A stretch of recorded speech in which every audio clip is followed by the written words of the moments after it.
Now I invite Dr. Omkar Rai to enlighten the gathering with his words.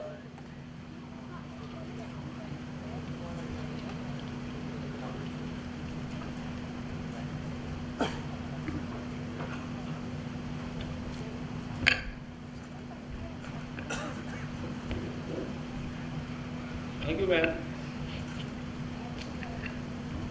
The chairperson of this session, Dr. Umesh Sharma ji,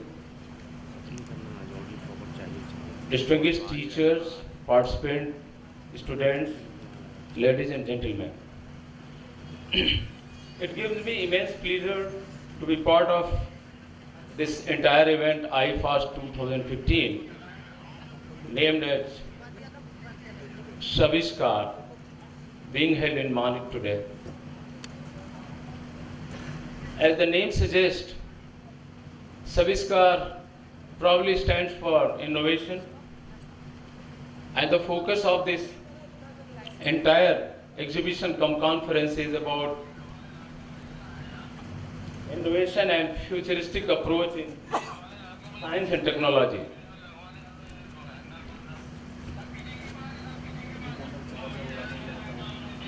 As the comparer has just introduced, that I bring about more than 20 years experience in the field of IT.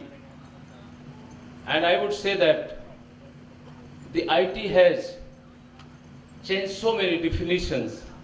It has defined the things in a very different manner. And you can yourself see that the IT-led and IT-defined systems or taking over all conventional systems in this entire world.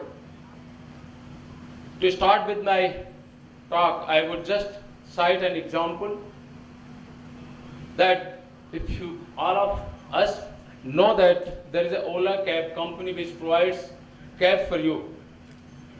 But now people are debating whether it is an aggregator, whether it is a transport company, or whether it is an IT company. You can see the power of the information technology that is changing the entire definition of the systems across us. And that is why I would say that IT being omnipresent, IT being all pervasive, has taken the center stage of all innovation that is happening around us. Just to give my view about innovation, I would say that all of us every day read about Flipkart, the kind of value, the kind of wealth that Flipkart has created for this country. Now, let us find out what is the innovation that Flipkart has done. What differentiates, what sets Flipkart apart from eBay is that the founders of Flipkart observed and noted that in India, eBay may not be successful because of their payment and purchase model. And therefore, the Flipkart, the greatest innovation they did is that they introduced cash on delivery. So this is a kind of innovation. Innovation is not always so scientific. Those scientific systems are defined in a very different manner. But you can see that merely changing the way we collect the payments and deliver the goods, Flipkart has come to this stage. You can see that Uber or Ola cabs, by developing apps and backward integrating it with the service providers, they have become a valuable company. So now it's a power of idea, it's a power of innovation. And we have to know that unless we embrace the culture of innovation, the power of innovation and innovative thinking, we cannot go where we want to go in this age. IT industry in this country is more than 2 decades old.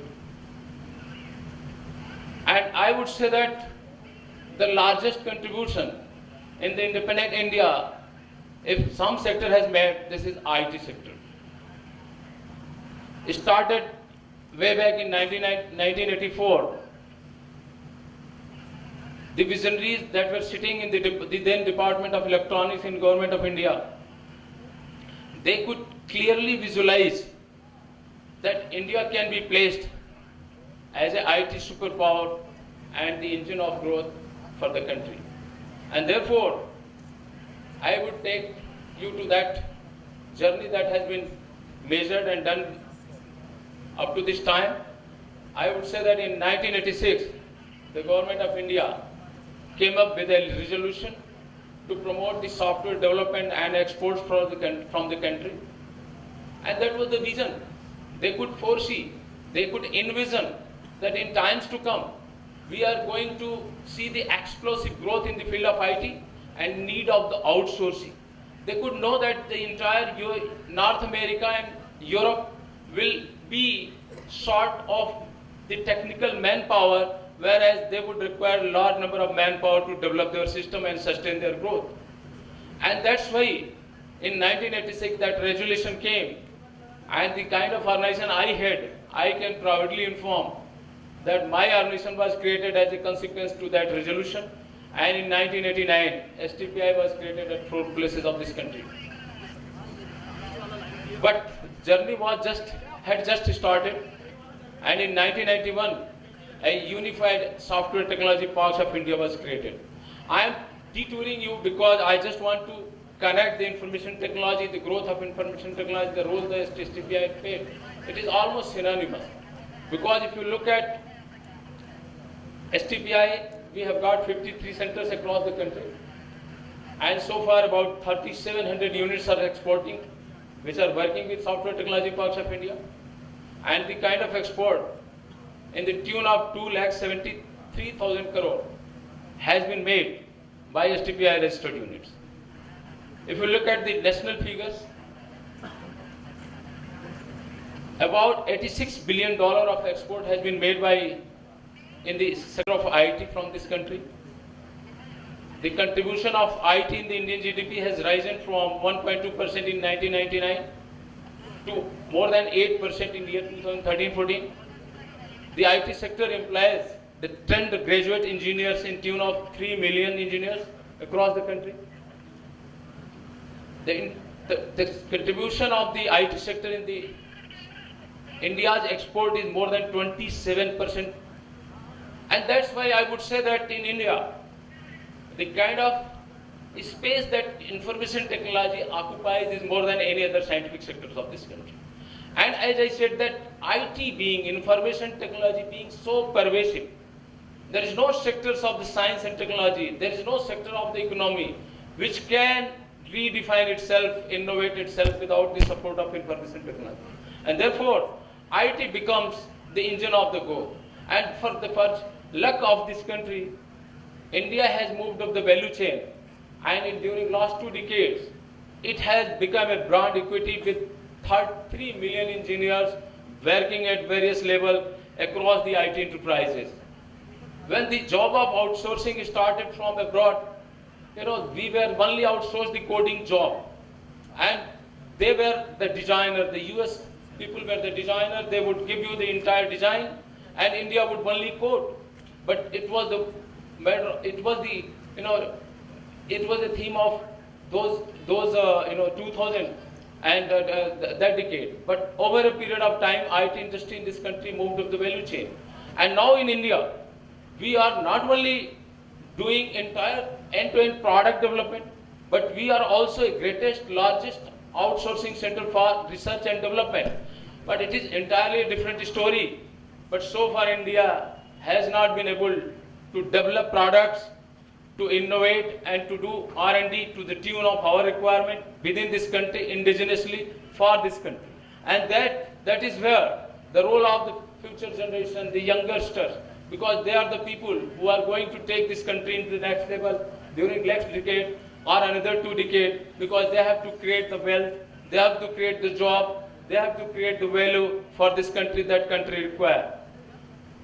I think being the students, most of you know that this country is about 1.2 billion strong country, and we are the largest, youngest population in this country. And therefore, the working people, the people who require job in this country are more than 35 crore people, 350 million people. And they need jobs. Where those jobs will come from? I would say that those jobs will come from only by being innovative, by disrupting idea creation and going for innovation. So innovation is the key, and we have to embrace, we have to adopt the culture of innovation across the board. Because unless we become so innovative, we cannot bring that kind of disruptive growth which this India needs for the need of the day. Because we have to create required wealth and required number of jobs across the country. I would say that right now we are moving in the right direction, and the IT industry has moved up the value chain. To me, I would say that so far in the services sector, India has done exceedingly well. India has this share about more than 50% in terms of outsourcing job in the entire world. But in terms of the information technology entire business, we are merely 7.8%. So why it is different? Because India is primarily focusing on providing those services for our customers. Now it is time, unless this 7.8% of entire business that India has the share in the world, unless we take it to in a very different manner, in a very geometric manner, to the level of 30 to 40%, we cannot really create the number of jobs that we require for young graduates. To my mind, the Indian universities in the field of engineering, they produce about 1 million students every year. I don't know the exact number that are employed by other sectors of economy, but in the field of information technology and software sector, I would say that the maximum employment that India creates is about 2 lakhs. And that's why we have large gap, the gaps between the number of jobs that we create every year and the number of graduates we produce. And that is a challenge for us. Unless we create the sufficient number of jobs and opportunity for young graduates, we cannot do justice with this country. And that's why every hand cannot take part in the growth, in the journey of prosperity that India has to measure for its own. And that's why we have to work together. We have to work hand in hand to take industry and take this country to the next level to meet the requirement of our countrymen. And therefore, I would say that the kind of job that the IT industry is doing is tremendous. You might have heard of Ola. I just talked about Ola. I just talked about Flipkart. You might have heard of Paytm. I am just citing these examples to drive home the point that innovation is not such a very great thing also. Because one can think innovatively, and merely bringing an innovative idea can create disruptive growth for this country. Now, just an example, Paytm. What is Paytm? Paytm is just like, Paytm banks upon your insecurity, because if you carry credit cards, you go and it is always exposed to threat and frauds.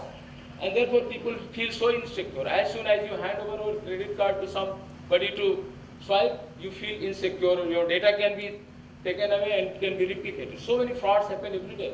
And therefore the founders of Paytm just thought that let us bank upon the insecurity that people have.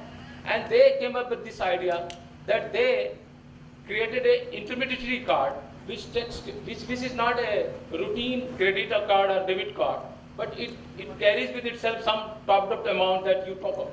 And that is the only risk that you carry. As soon as you produce that Paytm card in front of American Express, you know that maximum risk you carry the amount that you have put in.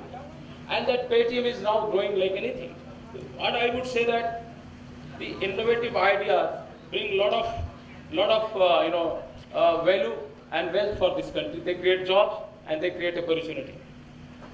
So in India, there are so many startups that are coming up. Innovative ideas are getting the attention of the entire ecosystem. There is an ecosystem in place. You might have heard of Indian Angel Network. They are the network of the people who are successful entrepreneurs. They have a lot of money and they have a lot of passion to promote the entrepreneurship in this country. And they have branches across the country.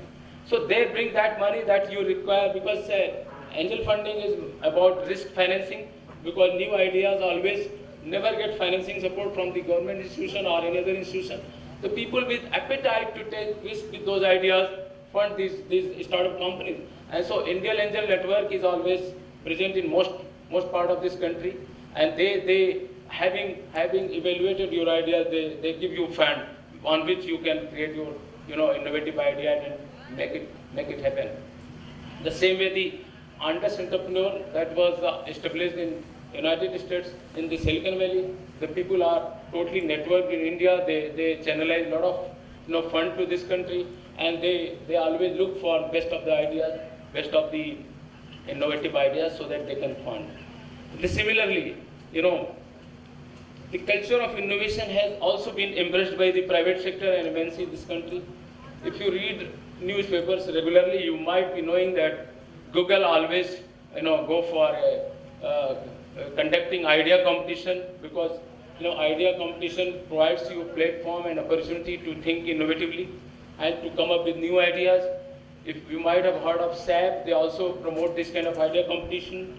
You know about Cisco, they also have India initiative about idea competition.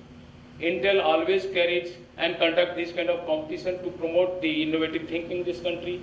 Infosys, very recently, the Vishal Sikka took over, and he's changing Infosys like anything. Now Infosys, from being a service company, now transforming itself to become a product and innovation-based company, and they've already earmarked about $250 million US for a kind of things innovate in India, because they see a lot of value in innovation, and they want to meet the requirement of their company and fuel their next growth by way of innovation rather than by way of service. You can always go for. Now, I think I just don't remember the name, but it was only yesterday in the newspapers. A young guy who migrated from Bangladesh, went and settled in US. He has started a company. Now what that company does? One day the guy goes and buys a air ticket to travel to a place, from A place to B place in the United States of America. And he finds that the tickets are cheaper if that is bought for stopover place, where you hop.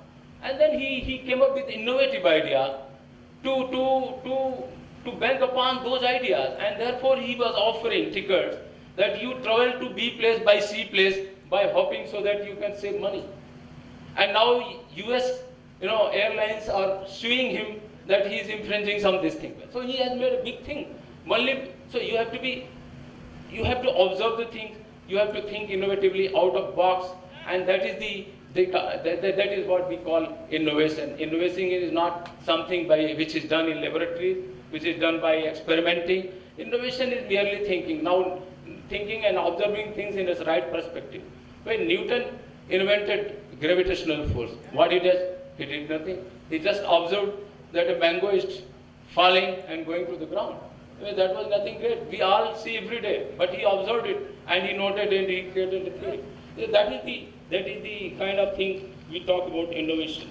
Some of the IT companies that are very innovative and startup companies, successful companies created by indigenous young entrepreneurs like you, Flipkart, Hi, Exotel, InMobi, Paytm, Zomato, Snapdeal, Ola, to name a few. These are the people who had appetite, who could think out of box, take some risk, and rather than being job seekers, they became job creator, value creator, and wealth creator for this country. I would call upon the participants, the students, to think that way, to try to think innovatively, come with ideas, look for the people who can support your ideas, and venture into kind of creation of wealth and idea by way of innovating and creating ventures, new ventures. There is an entire ecosystem which exists in this country. Apart from this IN, Indian Angel Network, apart from the entrepreneurs, apart from other venture capitalists that are hunting the ground in India, to name a few.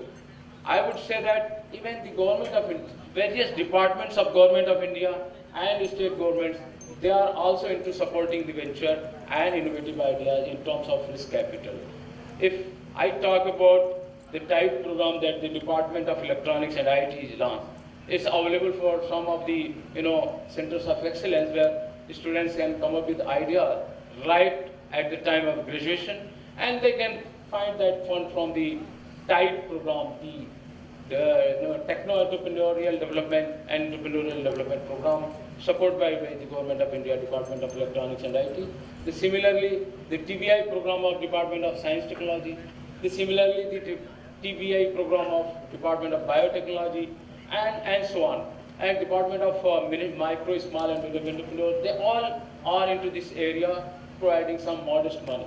But this is one area where you can look for funds. But there are funds which are available from private sources also.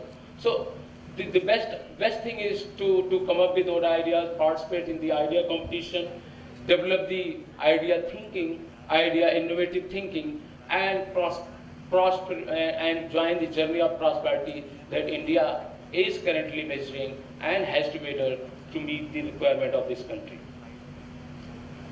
The Government of India, you might have heard of Digital India initiative that the government has taken recently. Under Digital India initiative, why this Digital India initiative has been taken by the government? Because today the IT industry in India is about $114 billion. And as I said, about 3 million direct engineers are working in this area at various levels. But the point is that by 2020, we estimate about $225 billion strong history.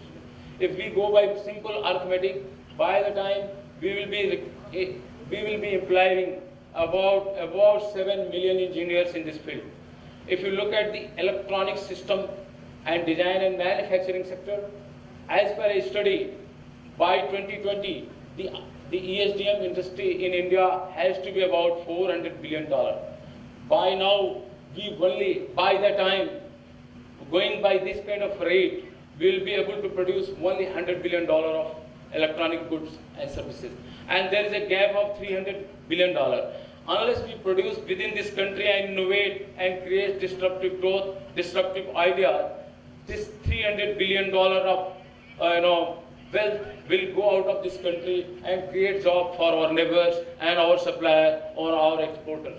And this $300 billion, in case we all work together and come up with innovative idea, go for entrepreneurship, go for innovative thinking, this $300 billion of wealth that has to get out of this country by 2020 gives you opportunity to create 28 million jobs, 2.8 crore jobs. So innovation and development of entrepreneurship is not merely a fashion for us, it's a need of the day, and I am sure that all of us will work together to see that we prosper, India prosper, and we create jobs, we create wealth for us, for our countrymen, for our students across the country. With this, I would thank the organizers for giving me a wonderful opportunity to be with you, to share my thoughts with you. And as the chairman would definitely guide you through, I would say that I am available entire session, and we can interact, you can ask certain questions, and I am available for that. Thank you. Thank you.